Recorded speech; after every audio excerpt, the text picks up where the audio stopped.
অবৈধ মাদক নিরাময় কেন্দ্রে অভিযান চালাচ্ছে মাদক দ্রব্য নিয়ন্ত্রণ অধিদপ্তর। পুরান ঢাকায় এরই মধ্যে অবৈধ একটি কেন্দ্র সিলগালা করা হয়েছে। রাজধানী পশ্চিম যাত্রাবাড়ির মীর হাজির বাগ এলাকায় এই নিরাময় কেন্দ্রে অভিযান চালানো হয়। মদিনা ডায়াগনস্টিক ও মেডিকেল সেন্টারের আড়ালে অবৈধভাবে গড়ে তোলা হয়েছিল প্রতিষ্ঠানটি। ছিল না মাদকদ্রব্য নিয়ন্ত্রণ অধিদপ্তরের অনুমোদন, তবে তাদের দাবি স্বাস্থ্য অধিদপ্তরের অনুমতি নিয়েই চলছে কেন্দ্রটি। অভিযানে নেতৃত্ব দিচ্ছেন মাদকদ্রব্য নিয়ন্ত্রণ অধিদপ্তরের উপপরিচালক মনজুরুল ইসলাম।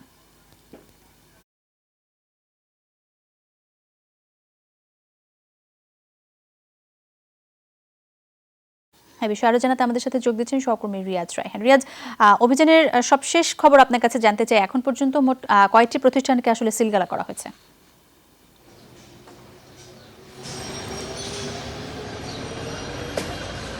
শায়লা, অভিযানটি এখনও চলছে, যে মদিনা ডায়াগনস্টিক এবং মেডিকেল সেন্টার যেটি সেটি চলছে। তবে যদি দেখেন যে এখানে যে বাইরে থেকে দেখার আসলে দেখলে বোঝার কোনো উপায় নেই যে ভিতরে একটি মাদকাসক্তি নিরাময় কেন্দ্রের নামে একটি প্রতিষ্ঠান চালু রয়েছে। এবং এখানকার মালিক যিনি বলছেন যে প্রায় 28 বছর ধরে তিনি এই হাসপাতাল এবং ডায়াগনস্টিক সেন্টারটি পরিচালনা করে আসছেন।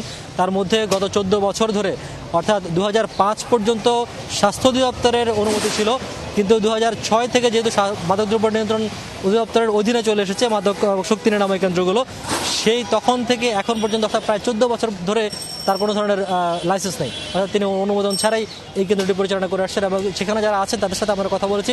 অস্বাস্থ্যকর পরিবেশ ছিল, পাশাপাশি একটি গারদখানা অর্থাৎ জেলখানার মতো একটি হাজতখানার মধ্যে একটি বিষয় ছিল, যেখানে রোগীদেরকে মাঝে মধ্যে সেখানে তালা মেরে রাখা হতো।